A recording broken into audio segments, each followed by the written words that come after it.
Ladies and gentlemen, please welcome Richard Tice.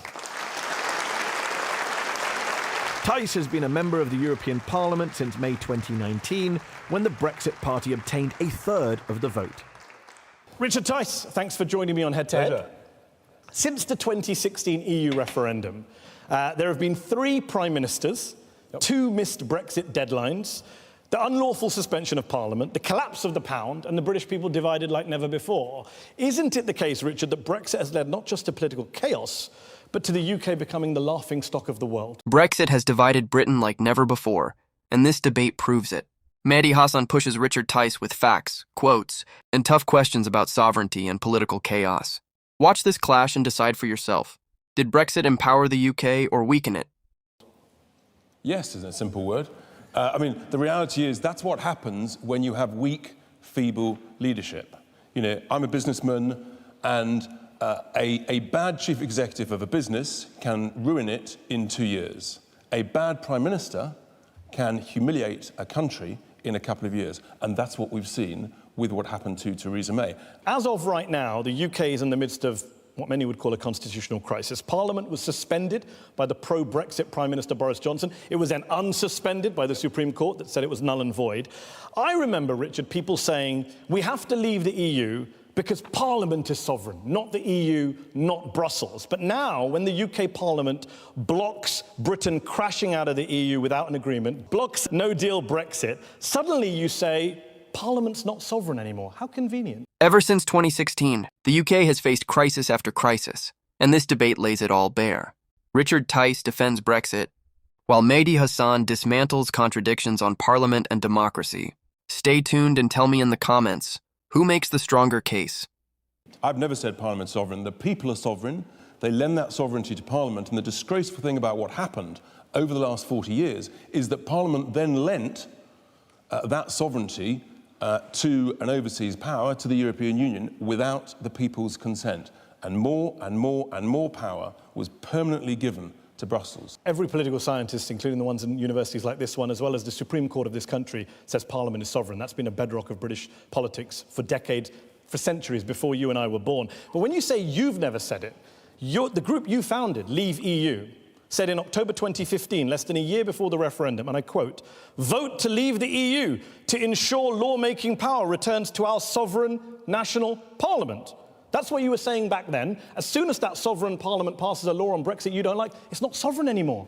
No, I don't think that's very convenient. No, look, I tell you what, Parliament is considerably more sovereign than giving it to the European Union. But fundamentally, the people are sovereign, as I said. So your group was wrong to say in October 2015, wrong. No. Well, it said a sovereign national parliament. Yeah, because the Parliament passes laws. Yes. So it's been lent the sovereignty for a 4 or 5 year period to pass laws until it hands back that sovereignty to the people. So it's passed a law now saying Britain cannot exit by October 31st unless there's a deal. And presumably the government will have to abide by that. That's a legitimate law in your view? Legitimate, yes. I mean, Parliament's passed the law, so yeah. And the Prime Minister should follow the law? If he breaks the law, because he suggested he's going to exit regardless. For sure. Would you support him breaking the law? No, of course not. OK.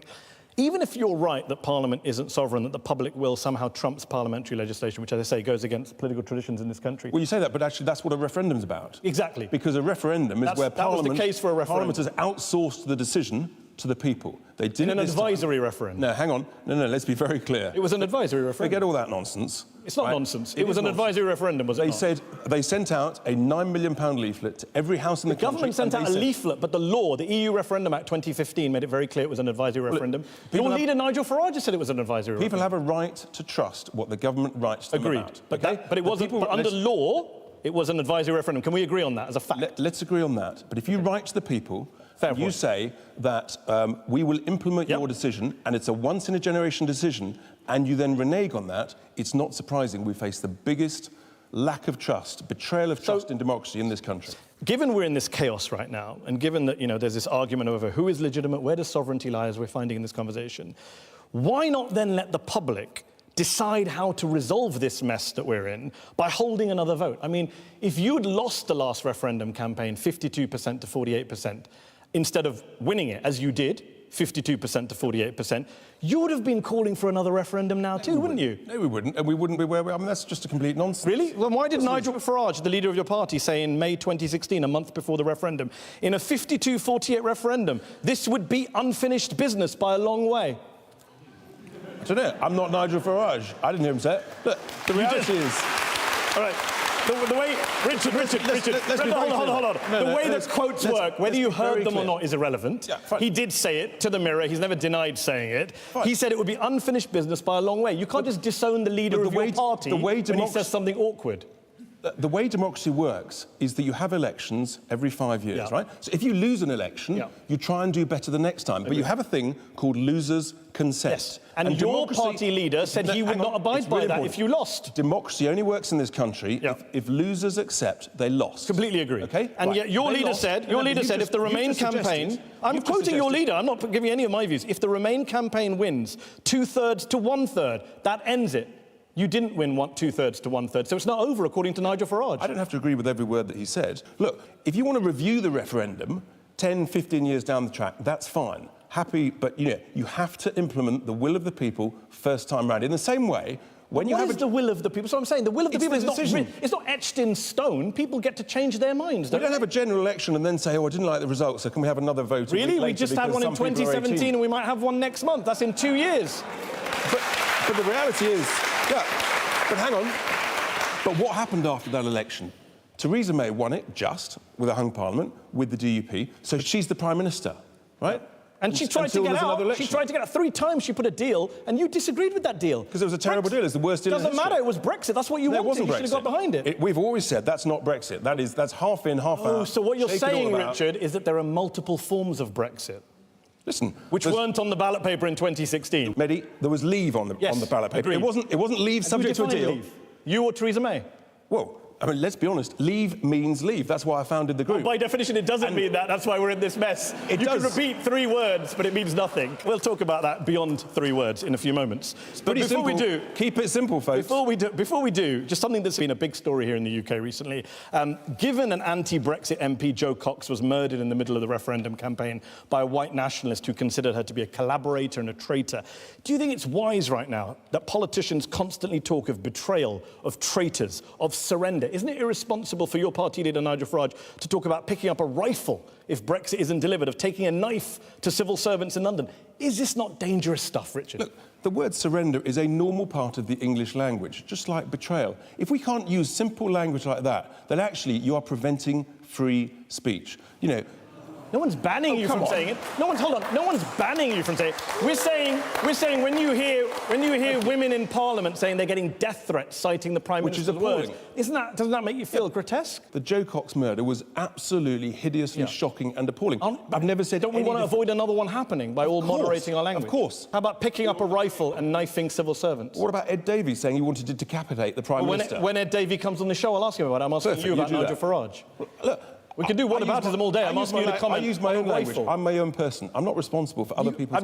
you're chair of the Brexit party. You actually are responsible for what Nigel Farage says. He's the leader of your party. That's how it works. Otherwise, you don't have to be the chair of it. In politics, you don't dictate what other people say. You don't, but you have a comment on it. Let's just be clear. Do you disagree with the language of rifle and knifing?